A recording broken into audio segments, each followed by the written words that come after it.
Hey guys, welcome to the Fakemon channel. Now, despite being new on YouTube, I've been a Fakemon artist my entire life, and over the past 5 years I've been working on a Fakemon region that I now want to share with you all. It's been a long journey, so bear with me. I started drawing Fakemon for real all the way back in middle school, and after I went digital, I had to redraw everything, which has been very time consuming. By the time I had redrawn everything digitally, I had gotten so much better at Sugimori style that I had to redraw everything again and again and again. Now I have finally gotten to the point that at least most of my designs are good enough. So without further ado, allow me to take you on a journey and show you my life's creation, the Nordia region. Now, the Nordia region is based on Norway, and specifically the beautiful southwestern part of Norway where I live. And it is the location for my fictional Pokemon games Pokemon King and Pokemon Queen, which feature the legendary Phoenix Pokemon Alphonix for Pokemon King and Mordorix for Pokemon Queen. But more on that later. Now, let's move on to the Pokedex itself, and where else to start but at the very beginning.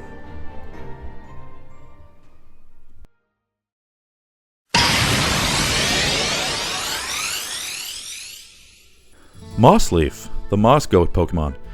Mossleaf is a pure grass type and functions as the grass starter of the region.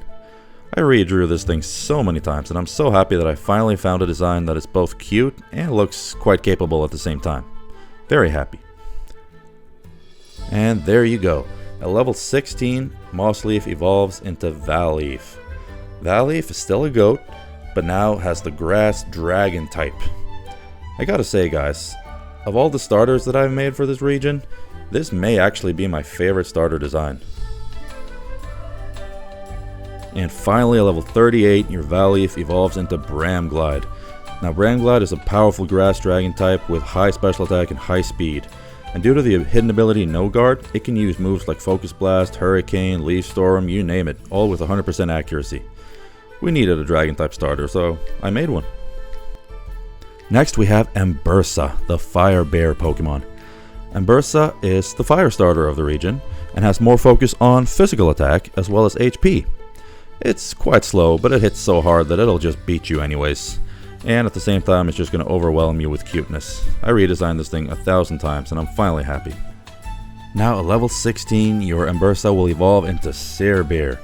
It is still a fire type, and though it is no longer cute, it is very strong. It now has more bulk as well as hitting super hard. It definitely is the awkward middle stage, and it's about to change quite a bit upon the next evolution. And finally, at level 36, your Cerebear evolves into Beruption. Beruption is now a fire rock type, and despite still being slow, it has a gargantuan attack stat, meaning that if you have its hidden ability Tough Claws, its Flare Blitz attacks are going to be an absolute delete button. And finally, we have Opaqua, the Water Opossum Pokemon. Opaqua is the water starter, so we now have all 3 starters revealed. This is actually one of my oldest designs that I just kept exactly the way it was. I just updated the art style a little bit. Because you know what they say, if it ain't broken, you don't have to fix it. And there you go, at level 18, Opaqua evolves into Paw Strike. Now it evolves the latest of the 3 starters, but you get the huge reward of gaining the fighting type already at the 2nd stage. Now this thing has some major Greninja vibes right there, and it's also one of my older designs that I just polished up a little bit because I already thought it was so good. And finally, at level 36, Paw Strike will evolve into Opossian, the final water starter. Opossian has very high attack as well as the hidden ability Adaptability, which boosts it even further. It is still a little slow, but it makes up for it with its really good bulk. Let me know in the comments which of these starters will be on your team.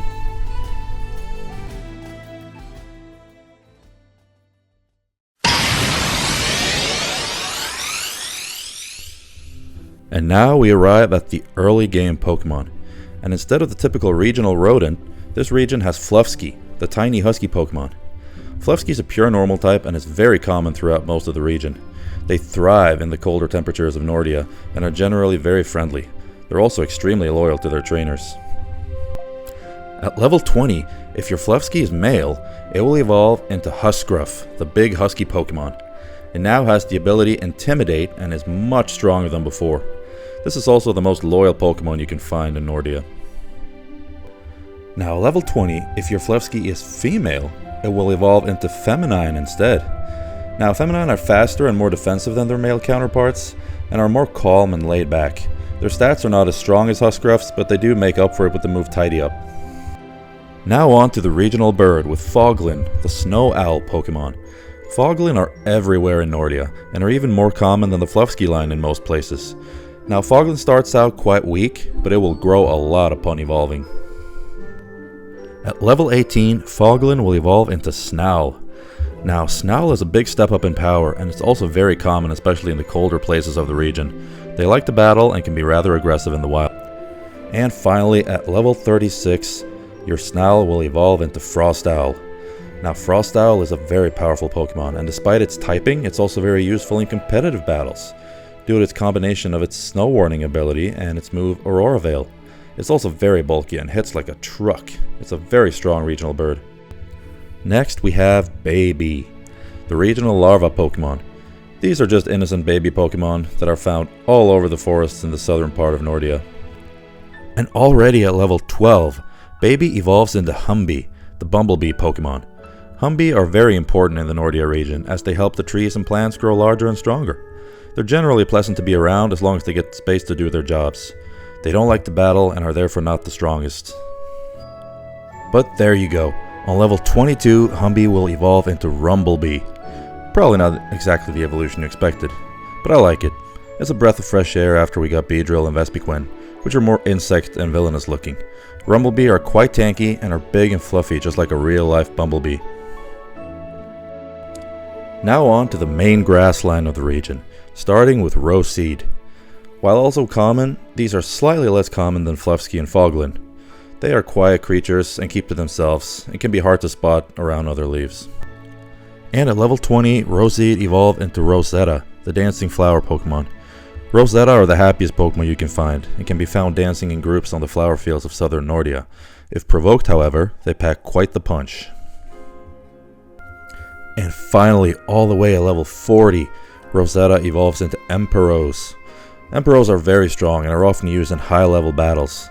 They have the new ability Mirror Force, which if hit by a super effective attack, will cause half the damage dealt back at the attacker. It's also just very strong all by itself. Now, it would be impossible to make a region based on Norway without having a reindeer Pokemon. So here is Frostdeer, the baby reindeer Pokemon. These are also quite common throughout the whole region, but will generally try to run away if they see trainers. They're also very cute, and this is a design that I've redesigned so many times, and I'm finally quite happy with it. And at level 32, Frostdeer evolves into Haildeer. Yeah, I've been waiting for years to use that name. It's just way too fitting. Haildeer are very large and potentially dangerous, but will never initiate an attack unless it gets attacked itself. They are bulky and can hit very hard with priority Ice Shard and Extreme Speed with adaptability boosts, making them stronger than you think. Now, I can't believe Pokemon hasn't done this yet. While its main mascot Pikachu gives me very much male vibes, I wanted to make a counterpart to Pikachu based on the same design, but with a more feminine vibe. And so, Elichu was born. This is not really a Pika clone, but more like a direct counterpart to Pikachu, but you can call it what you like. Elichu has a similar personality to its Cantonian counterpart, but it is a fairy type, as well as being more of a physical attacker than a special attacker. And it's just so cute. And if given a shiny stone, Elichu will evolve into Calichu. Now, Calichu keeps the same personality as Elichu, but it's much stronger. It is actually the ace of the first gym leader in the region, and considering it's a 485 base stat total fairy type, the first gym is, difficult. Next we have Furrock, the fir tree seed Pokemon. Furrock is actually less common than its evolutions and often hide in rocky areas, perfectly camouflaged. They do this to avoid battles. And at level 16, Furrock will evolve into Furtroll. You also couldn't have a region based on Norway without including a troll Pokemon. Furtroll are the most common Pokemon you can find in the forests of the Nordia region, and often disguise themselves as actual trees, mostly so they can sleep during the day without being disturbed. And finally, at level 28 during the night, Furtroll can evolve into Grand Troll. These very large Pokemon are the main reason the forests of Nordia are very dangerous at night. While they also sleep in their disguise during most of the day, if you come too close to one at night, they will attack you in rage. Thankfully, they are rather slow, so running away is your best option.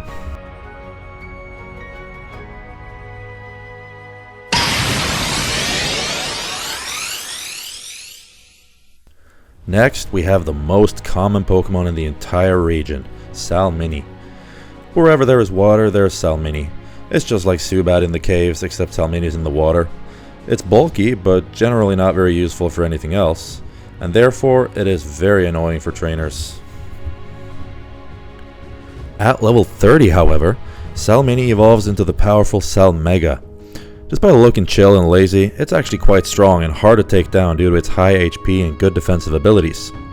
Unlike its pre-evolution, it's rarely found in the wild, unless you go further out in open waters. Going out towards the center of the Great Bay in Nordia can be dangerous due to Salmega. Next we have Sparkypine, the porcupine Pokemon. Sparkypine can often be seen rolling around, using their spikes as a shield against larger opponents. Coming in contact with it can cause paralysis, so people mostly avoid it. And here we have one of the more evil lines in Nordia, starting with Orboom, the bomb Pokemon. Orboom has the new ability Explosive, which lets you use the move Explosion once without fainting, meaning it can blow up twice. It is also one of the main lines used by the evil team of the region. At level 30, Orboom will evolve into Triboom, and is now 3 bombs in 1. Triboom is very dangerous, as it is now very fast and hard hitting at the same time. Although rare in the wild, it can be found around factories and power plants sometimes. When traded, Triboom will evolve into Destrorb, the big bomb Pokemon. Villains love this Pokemon, both due to its look but also because it's just very strong and dangerous. Because of its ability and how fast and strong it is, this Pokemon is used a lot in competitive battles. A free explosion per battle from base 120 attack is no joke. They also blow up unintentionally sometimes if they get too angry. And here we have Crookrat, the bad rat Pokemon. Crookrat are common in the sewers that lie below the cities of Nordia, and is also one of the main lines used by the evil team. They are always up to no good, and are generally viewed as a nuisance to the population of the region. And at level 30, they evolve into Mobrat. This thing is the literal embodiment of the word aggression. They are as crazy as their eyes indicate, and can be very intimidating to encounter, hence why they have the Intimidate ability. And finally, when traded, Mobrat evolve into Gangrat.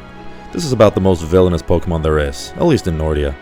These are always the leaders of large gangs of Crookrats and Mobrats, and will make them do everything for them. They will never do anything good. They're just awful Pokemon all the way through. Contrary to their pre-evolutions though, Gangrat are more calm and more intelligent. Now on to some regional variants, starting with Nordian Onix. The Onix in Nordia have had their insides melt into molten lava, now making them rock fire types. This also makes them faster and slightly more offensive than their Cantonian counterparts. The lava in their body causes discomfort however, which makes them very short-tempered. And there you go. When traded while holding the compressor item, Nordian Onix will evolve into Nordian Steelix. Now a Steel Fire type, these Steelix are also faster and more offensive than other Steelix, and are generally viewed as the stronger ones. Steelix has always been the top 10 favorite Pokemon of all time for me, and I'm not gonna lie, I'm very proud of this design. And here we have Nordian Zubat. And yeah, they play the exact same role as always, being that annoying Pokemon that you encounter every 5 seconds in every cave. These Zubat are a little different though from their Cantonian counterparts, as they are dark poison types, with the ability Levitate. Now if you didn't notice, that means they have no weakness type-wise. This gives them a huge advantage over the Kanto variant. And before you start complaining that Pokemon with wings make more sense as flying types than levitators, you tell that to Flygon. And just like in Kanto, at level 22 they evolve into Golbat. Now, contrary to what their giant teeth may indicate, these Golbat are actually special attackers, unlike the other ones which are physical. The teeth are mostly just for catching prey. And do I even have to tell you to look at the shinies of this line? My god, I love these shinies so much. I would shiny hunt these for all eternity.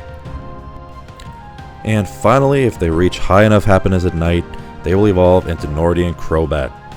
Again, just look at that shiny. Come on. Now this form of Crobat is actually good and competitive though, since it's so fast, has no weakness, and can make use of Nasty Plot.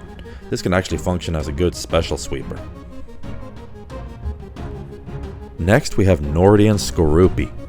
The Skorupi in this region are actually pure ground types, and since there are no deserts in Nordia, they are found in mountainous areas and even on some beaches. They even have the Sandstream ability as their hidden ability, which immediately makes them very noteworthy. Now all the way at level 40, these Skorupi evolve into Nordian Drapion. Drapion, I don't even know. Unlike their pre-evo, these Pokemon do not like visitors, as they are extremely territorial and will attack all intruders. They are also very strong and are used a lot in competitive battles on Sandstorm teams. Next we have Nordian Ghastly. I know you couldn't possibly tell, but these are ghost fire types. They live in the dark halls of the Lost Castle, and they behave pretty much the same as their counterparts. And at level 25, Nordian Ghastly evolve into Nordian Haunter. These can also be found in the Lost Castle, but only in the deeper floors, and not as commonly as Ghastly. They have the exact same stats as their Cantonian counterparts, with their typing, moves, and ability being the only difference. And finally, when traded, you have Nordian Gengar. This is the only stage in this line that differs in behavior from its counterparts. These Gengar are more evil than their Cantonian counterparts, which are more like playful pranksters. The Gengar in Nordia can get very angry very easily, and will attack if they do. Although extremely rare, these can also be found in the wild, in the deepest dungeons beneath the Lost Castle, though nobody understands how, as they are trait evolutions. Next we have Marshling, the most common Pokemon in the Great Nordia Marshland that covers most of central Nordia. This Pokemon has a green female form, as well as a white male form. The female form is stuck in its regular form though, but the male form actually has a super rare evolution. And here it is. If a male Marshling has the super rare Pokedex virus and is leveled up to level 30, it will evolve into Marshalope. Now this super rare evolution is the ace of the third gym leader in the region, and although it may not seem very strong at first, if given the loaded dice item in combination with its technician ability, it will hit astronomically hard with Bullet Seed and Tail Slap. And next is Trungus, the mushroom Pokemon. Trungus, just like Marshling, are extremely common in the marshlands, and will often disguise themselves as actual mushrooms that grow in the area, as they have the exact same colors. And there you go. At level 34, if your Trungus is male, it will evolve into Fungalord. Now Fungalord are very poisonous and can shoot powerful acid shots out of their arms. They have a signature move called Toxic Pulse, which works very well with their Mega Launcher ability. Now if your Trungus is female, however, it will evolve into Shroomadam instead, which is now a Poison Fairy type. Now, unlike Fungalord, which is more offensive, Shroomadam are super defensive and can be hard to take down, especially if they get to use moves like Stockpile or Calm Mind. And here we have Ghostal, the Ghost Castle Pokemon. Ghostal are found in the Lost Castle and are quite common there. They are souls that inhabit rocks, which is the reason for their high defense. They're not the friendliest of Pokemon out there, but they're not inherently evil either. Now, if you can collect 5 Ghostal in your party and level one of them up to level 36, they will all merge together and evolve into Lost Hole. Now, Lost Hole are extremely dangerous creatures, as they will try to eat about anything they can find. They're also extremely solid and hard to take down. A Calm Mind or two on this thing and it'll be an absolute titan. Next we have Infantori, the Angry Bird Pokemon. Infantori will never fully hatch out from their eggs, as their eggs are extremely hard and they keep the eggs to use for defense. They are very short-tempered and will try to kick those who make them angry. And at level 25, if you're playing King version, Infantori will evolve into Torijitsu. Tori is the Japanese word for bird, by the way. Now, Torijitsu are very fast and can deliver powerful kicks and punches. They can't fully fly, but they can jump up very high and then glide at high speeds. But if you're playing Pokemon Queen, Infantori will evolve into Shamatori instead. Now, unlike Torijitsu, which is a physical attacker, Shamatori is a special attacker. And while it is a lot slower than Torijitsu, it makes up for that with its high special defense and 2 very strong abilities. By the way, these 2 are both the aces of the 4th gym leader in Nordia. And here is Tortanic, the great turtle Pokemon. This form is Tortanic's south form, which is the form found south of the great ice wall that splits the region in half. This form is rock ground type and are common in most rocky areas. Now, if you encounter Tortanic north of the ice wall, it'll be in its north form. This form has the ice ground typing instead of rock, and is treated as a separate species despite very much coming from the same thing. And boom, we have another regional form, this time in Nordia and Baneri. These Baneri are pure psychic types, and are viewed as the main psychic type line of the region. Despite how small they are very fast and can hit pretty hard with their special attacks. And there you go, if happy enough during the night, Baneri will evolve into Nordian Lopunny. Now there was no way I was not going to make a regional form of Lopunny in the region. I've always liked Lopunny for reasons, and it fits the witch theme perfectly. Now this Pokemon is great with the hidden ability competitive, since if any of its stats get lowered, it gets a double special attack boost. And with base 121 speed, such a boost is going to mean it can start sweeping. And this makes it good and competitive due to the Intimidate ability being all over the place there. And next we have Chipnut. This is kind of a regional rodent, but I didn't count it as that, because it's not found in the earlier parts of the game. Chipnut is found in the marshlands, as well as some of the other forests in the region. And they eat acorns, and that's pretty much what these Pokemon like to do. And there you go, a level 24 Chipnut evolve into Acornator. I just had to use that name, I mean, come on. It is now a pure fighting type and can deliver powerful punches with its acorn-like hands. It has the new ability Guard Up, which reduces damage taken by contact moves by 20%.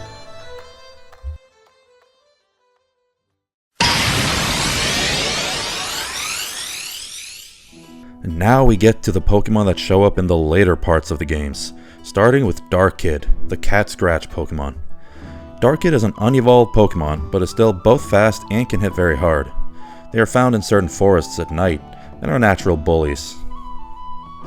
And if happy enough during the night, Darkkid will evolve into Ripplip, the Tulip Slasher Pokemon. Ripplip are very fast and dangerous Pokemon, and like to prank and scare others. They also have their use in competitive battles, with their high speed and high attack. Next we have Metic, the Metal Tick Pokemon. Metic are awful creatures that will latch onto other Pokemon and suck the energy out of them. This is also the ace of the second gym leader in the region, which makes the gym challenging due to Metic's phenomenal defensive typing and ability to hold the Eviolite item. And at level 40, Metic evolve into Swoltic. Now Swoltic is one of the worst Pokemon you can meet in the wild, because you have energy in your body and Swoltic wants it. It again is very hard to take down with its great defenses and good defensive typing. And they also have the new ability Drainage, which boosts the health gain from draining effects like Leech Seed and Leech Life by 25%. And here we have Galvaron, the Tiny Star Pokemon. Galvaron is a rare electric type that can only be found in a certain cave, and it is desirable because of its strong final evolution. And there you go, at level 25, Galvaron evolves into Rayleigh. Now Rayleigh may seem weak, but it gets the move Dragon Dance, so it can be more dangerous than you think. It can be found in the wild, but that's very rare. And finally, at level 45, Rayleigh evolves into Dravolta. Not what you expected, huh? It may look like one, but this is actually not a pseudo-legendary, but just a strong third stage dragon type. It's similar to Kingdra and Haxorus in this way. Dravolta are very strong, and with the combination of Dragon Dance and Tough Claws, it can be a great sweeper. Now on to another regional variant, this time with Nordian Sveal. These Sveal are pure water types, and while they can withstand the cold almost as well as their Hoenn counterparts, they do prefer slightly warmer waters. Their personality is pretty much identical to the ones from Hoenn. And there you go, at level 32, Sveal evolve into Nordian Celio. These Celio are not as cute and cuddly as their Hoenn counterparts though, and like to battle with each other, to see who is the strongest. And finally, at level 44, Celio evolve into Nordian Walrein. Now upon evolving, they grow steel armor on their necks and legs, as well as their horns growing huge. These Walrein are very strong though, and are often used in competitive battles with their hidden ability Skill Link. I just had to give the Viking theme to something, and I think this is a great fit. Now on to the fossil Pokemon. In Nordia there are two fossil lines, and in Pokemon King you will get the Wing Fossil, which when revived will give you a Peckling, the Rockwing Pokemon. These were predators in ancient Nordia, but went extinct long ago due to the harsh weather conditions in the region, which made it hard to find food. And there you go. At level 40, Peckling evolves into Terrorock. These Pokemon were absolutely horrifying in ancient times, and made a bunch of other species go extinct, as they were such fierce predators. They roamed the mountains and would attack anyone they could find. This Pokemon is also an absolute monster in competitive battles, with its recoil-free, potentially choice band boosted head smash and brave bird attacks. Such power coming from such a fast Pokemon is honestly quite busted. Now if you're playing Pokemon Queen, you will get a Fin fossil instead, which will turn into Pliafin, the rock fin Pokemon. Pliafin were also predators in ancient times, but were rather playful and harmless when not hungry. These went extinct due to food shortages when the temperatures fell during the last ice age. And at level 40, Pliafin will evolve into Atlantosaur. Now these giant ocean predators are immensely powerful and made Nordia's coastline very dangerous when they existed in the wild. These are also great for competitive use due to their swift swim ability and bulk. Next we have Andoru, the relic Pokemon. Andoru are extremely rare, and only a few trainers in Nordia are known to have one. They are rumored to exist in the wild, but it's unknown exactly where. A certain trainer might give you one if you can beat him though. And when happy enough, Andoru will evolve into Rocario. Now during the Great War that took place in Nordia 200 years ago, a trainer used his Rocario to save a whole city from being destroyed by the legendary Phoenix Pokemon, although it cost both Rocario and its trainer their lives. They are legends in the Nordia region today, despite Rocario not really being a legendary Pokemon. And yes, this is very much the Lucario of the region. Next, we have one of the rarest Pokemon in the region, Larvagon. These dragon larvas are only seen on the grassy highlands during full moons, and only sometimes. They're also small and very quiet, which can make them hard to spot. Now, if you go through the trouble of raising a Larvagon all the way up to level 46, it will evolve into Dragasect.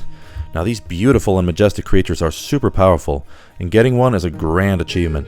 Only really strong trainers use these Pokemon, and they often use them competitively as well as Quiver Dance sweepers.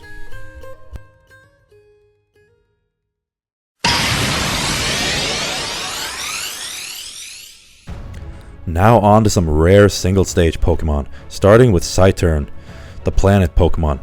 Saturn are very rare and can only be found by smashing rocks that lie in the mountains. They have the new ability Rock Debris, which sets up Stealth Rock if hit by a contact move.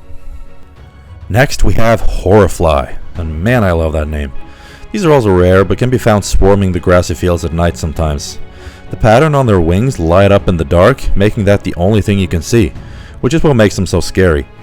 As soon as you notice the body itself though, they're not very scary at all anymore, as they are just tiny plain bugs.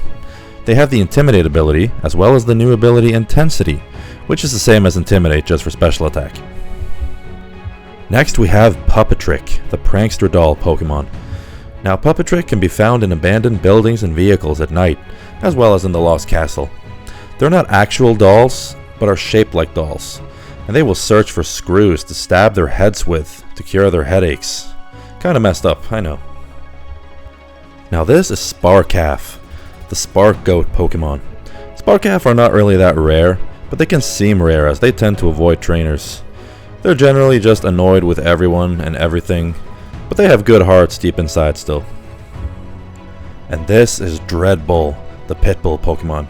These Pokemon are terrifying as they have jaws that can crush steel, and once they bite, they won't let go until the battle is over. They are super aggressive in the wild, but very loyal to trainers. They're also often used by the evil team in Nordia.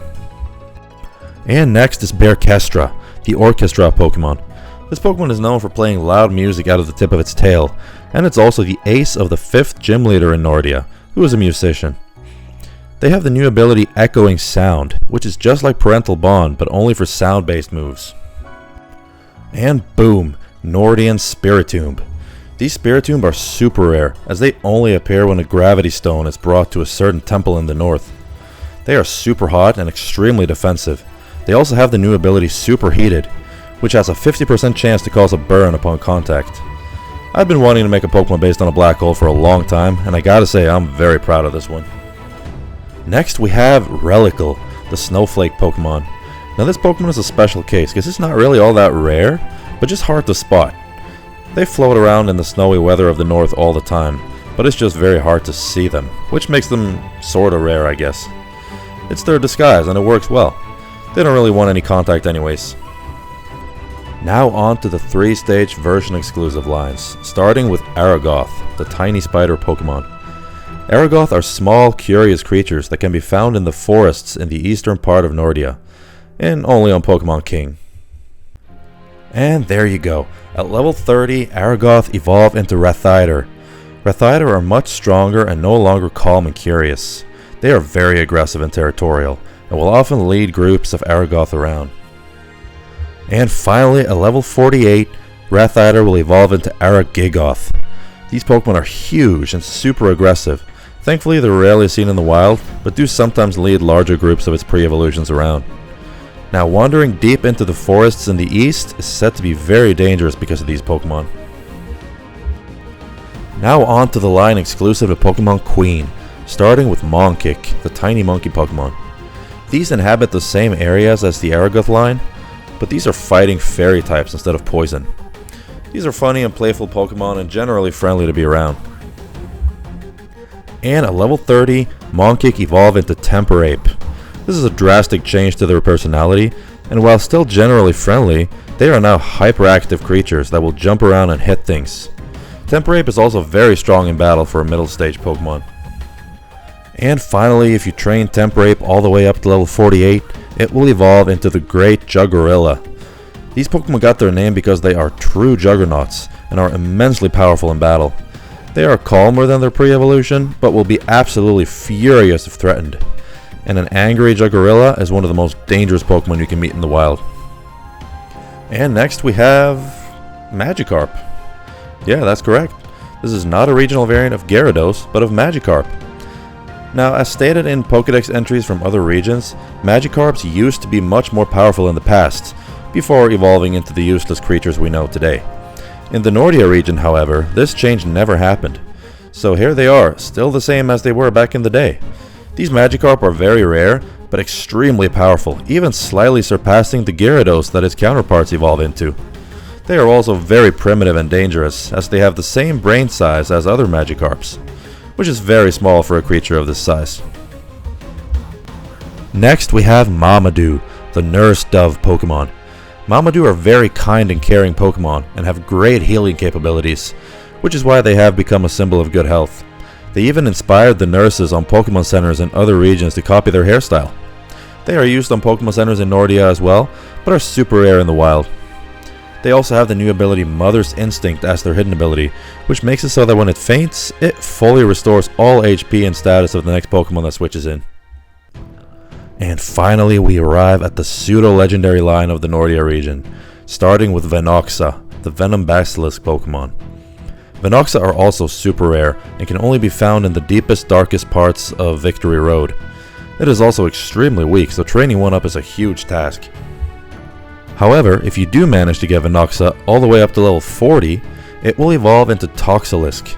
And unlike its pre-evolution, Toxilisk is very strong, and by far the strongest middle stage pseudo-legendary of all time. It is also the ace of the 6th gym leader in the region. And if you can get a Toxilisk all the way up to the insanely high level of 64, it will finally evolve into Galilisk, the pseudo-legendary of the Nordia region. Now, Galilisk is absurdly strong and is phenomenal even in competitive battles, as it is the perfect coil user. It is bulky, very fast, and hits like a freight train. It also has the new signature ability Hyper Venom, which makes it so that poison status caused by this Pokemon will deal 25% damage to the opponent every turn, which is madness. It is also the ace of the evil team boss. And now on to the new evolutions of older Pokemon, starting with Volvion, the normal type evolution. Now Eevee will evolve into Volvion at level 30 simply by holding the evolution scarf item, so it is very manageable. Volvion is actually very good too, with its strong adaptability boosted hyper voice attacks, as well as learning all 3 elemental beams. And competitive is not a bad ability for it either. Next we have Technion, the steel type evolution. Eevee evolves into Technion if traded while holding the Big Gear item. Technion is defensive and has very high attack. Its main niche, however, is boosting its attack and speed with the move Shift Gear, and then using very strong Serene Grace Iron Head, which will flinch the opponent 60% of the time, while also hitting very hard.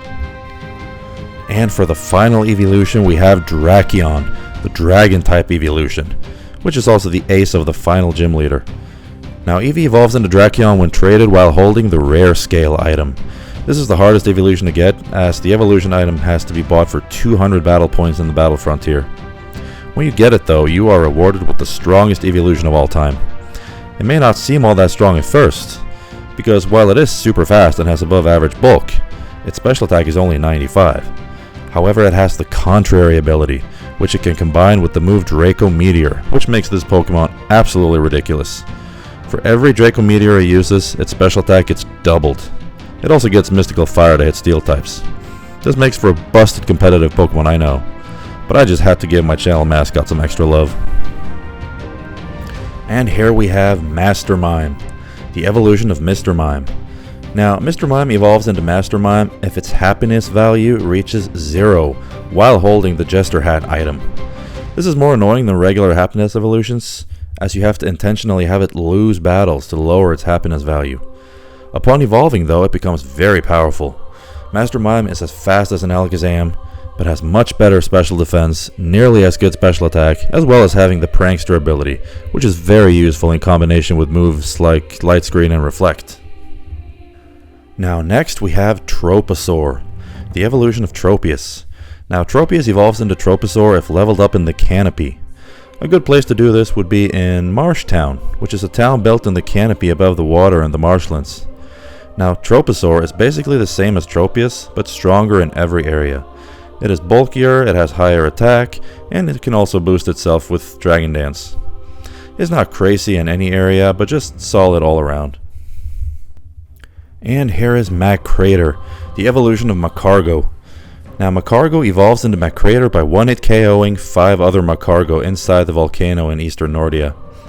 Macrator is basically a stronger version of Macargo, but it has the Solid Rock ability, as well as enough speed to use the move Shell Smash more efficiently. And here is Blitzstrider, the evolution of Sepstrika. Now Sepstrika evolves into Blitzstrider by happiness while holding the Charge Adapter item, which can be found in the power plant. Blitzstrider is super fast and can use both physical and special attacks, which makes it less predictable. It also has the Electric Surge ability, which makes it hit harder than its stats indicate. Next we have the Great Burglacier, the evolution of Avalugg. Now Avalugg evolves into Burglacier when leveled up on top of the glacier in Nordia while holding the King's Rock item. Now at first, Burglacier's stats make it seem like a legendary, but it's in a similar situation as Slacking. It has the new ability Passivity, which is similar to Truant, but makes it so that it just can't use damaging moves 2 turns in a row. So it can attack on one turn and then heal or boost on the next turn, which is less awful than Truant. Burglacier is also the ace of the 7th gym leader. And next we have Golship, the evolution of Drifblim. Now Drifblim evolves into Golship by surviving 3 critical hits and leveling up in the same battle at night, so it can be pretty annoying. Now Golship is a tank and can make itself even tankier with Stockpile and the new move Soul Drain, which is a ghost type Giga Drain. This is the ace of the 5th gym leader in Nordia. And for the final new evolution we have Serenatic, the evolution of Milotic. Serenatic is super rare and hard to get, because in order for a Milotic to evolve, it needs to have perfect IVs and then level up to level 50. And while this seems impossible at first, you can get around it by buying a gold bottle cap in the battle frontier and then hypertrain Milotic, as it only needs to be level 50 to do so in this gen. And Serenatic is well worth it too, as it is phenomenal in battle. It's got all around great stats, as well as the new ability Calm Heart, which boosts the accuracy of all of its moves by 20% as long as it has more than 25% HP remaining. And this lets it reliably use moves like Blizzard, Hydro Pump, and Hurricane, and even Hypnosis. In a way, this is like a second pseudo-legendary for the region, and it's also the ace of the champion.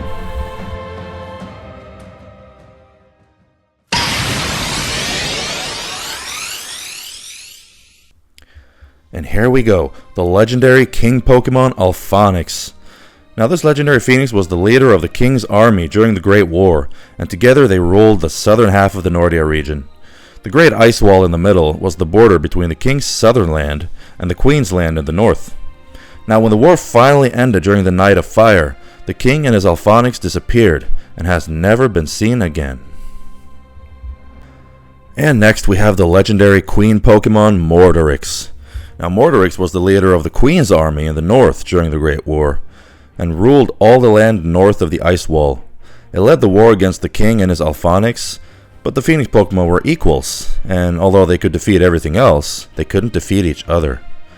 Now during the Night of Fire that ended the war, Mortarix and the Queen disappeared, just like Alphonix and the king, and neither has been seen ever since.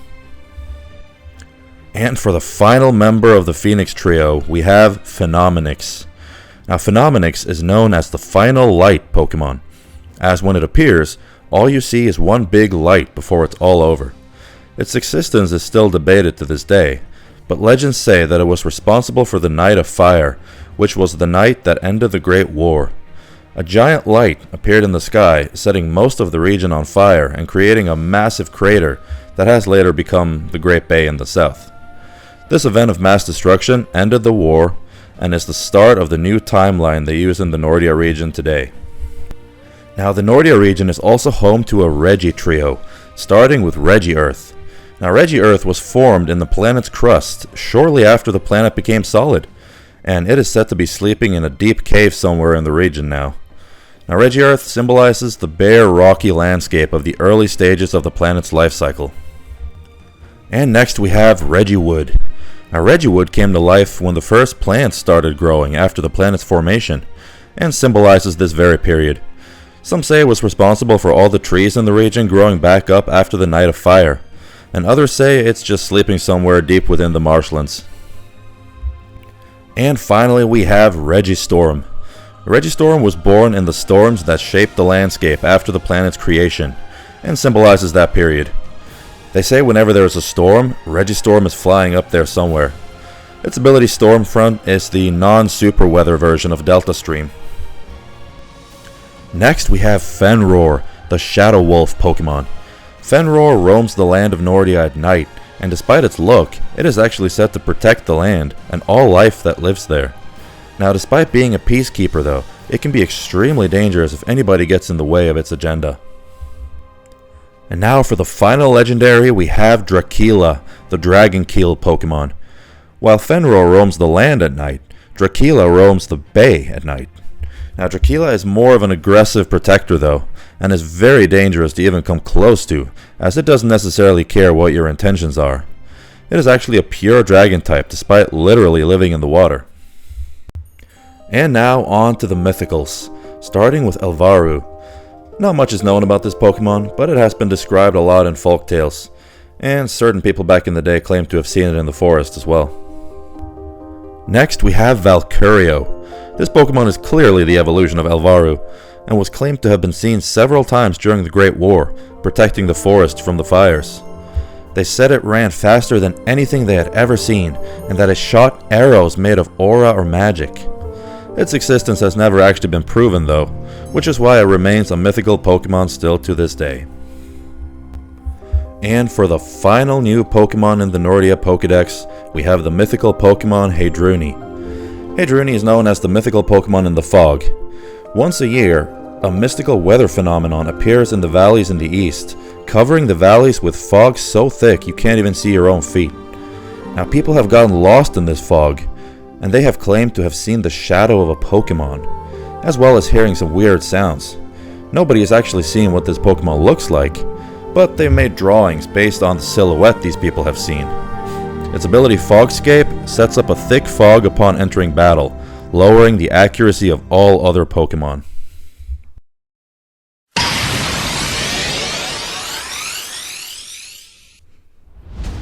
And for the final part of the video, we have our 10 new Mega Evolutions.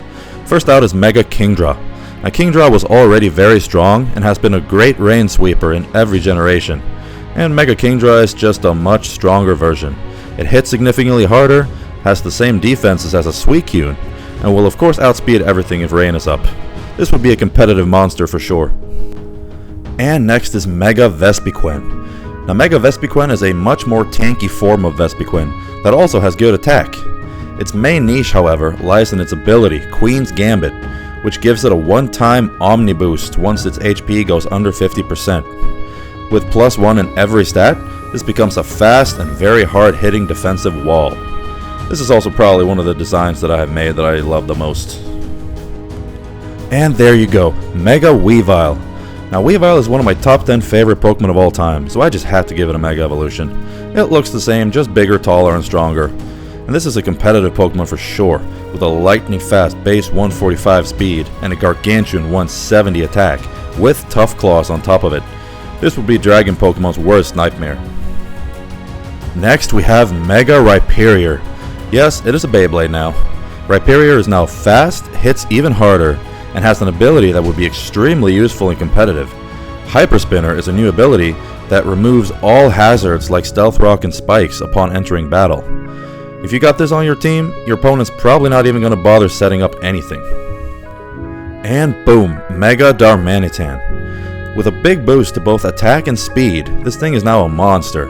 And wait, it gets worse. It has the Guerrilla Tactics ability, which is basically like a built-in choice band. While the rest of his move pool isn't great, a Flare Blitz from this thing is one of the hardest hitting unboosted attacks of all time. And then we have Mega Mienshao. And while it is pretty much just a stronger Mienshao, it can now use special attacks effectively as well, and will outspeed pretty much everything. Its attack is also so high that a high jump kick from this thing will be extremely powerful. Next we have Mega Heliolisk. Now this one is very different from its regular form. It is extremely fast, has good special bulk, and hits very hard. But it also has a new cool ability. Now Meteorologist is a new ability that changes Mega Heliolisk's normal type depending on the weather. If rain is up, it becomes an electric water type. If sun is up, it becomes electric fire. And then electric ground and electric ice if sandstorm or snow is up. Now the spikes on its ring changes color depending on these type changes. And it also has the move Weather Ball to take advantage of it. And here we have Mega Corviknight. Now Mega Corviknight is just a stronger version of Corviknight, but its attack has gotten so high at this point that it's not just a defensive wall anymore, but one that can also KO things. Its defense is also very high, so the move Body Press will be very powerful. It has the Good as Gold ability, meaning it's immune to status moves as well, making this a perfect choice for a competitive team. And what do you know, we have Mega Tinkaton. Now this is more of a gimmick Mega, but one that can absolutely annihilate things if used correctly. Its attack is now astronomically high, nearly making its Gigaton Hammer attack a 1-hit KO move against things that don't resist it. It is slow, but has the Tangling Hair ability, which lowers the opponent's attack by 1 stage if they make contact. And for the final Mega Evolution, we have Mega Serenitic. Yeah, this would be Uber for sure. It's a much stronger version of a pseudo-legendary that was already extremely good. It's got everything. It's fast, it's extremely tanky, and it hits super hard. It also still has the ability Calm Heart, meaning it can use moves like Hydro Pump, Blizzard, Hurricane, and even Hypnosis, all with a 20% boost in accuracy. His typing is also great. This Mega is actually used by the champion of the region in the final battle of the story. And that is it, guys. That is the entire Nordia region Pokedex. Now I am exhausted, and I'm so thankful if you stayed with me the whole way through. These aren't just some drawings that I've made. This is a project that I started dreaming about over 15 years ago, and I have been working on it for years and years now. It's sort of my life's work, if you will. I know some of the designs have much better art style than others, and that's because some of them were drawn last week, and some several years ago. This project has greatly developed my skills as a Fakemon artist, and I now had enough content to start my YouTube journey finally. It also forced me to learn how to edit videos, cause yeah, everything you saw in this video was made and done by me, and just me alone. If this video does well, I'm gonna make part 2, showing off the story of the Nordia region, as well as the characters, the locations, and events that take place in these fictional games. Cause yeah, these aren't actual fan games, it's just a concept that I've made. So please, let me know in the comments what you think, and tell me what your team in the Nordia region would be. And if you liked the video, please hit like and subscribe, and then hopefully part 2 can come out soon. But until then, I will see you guys later.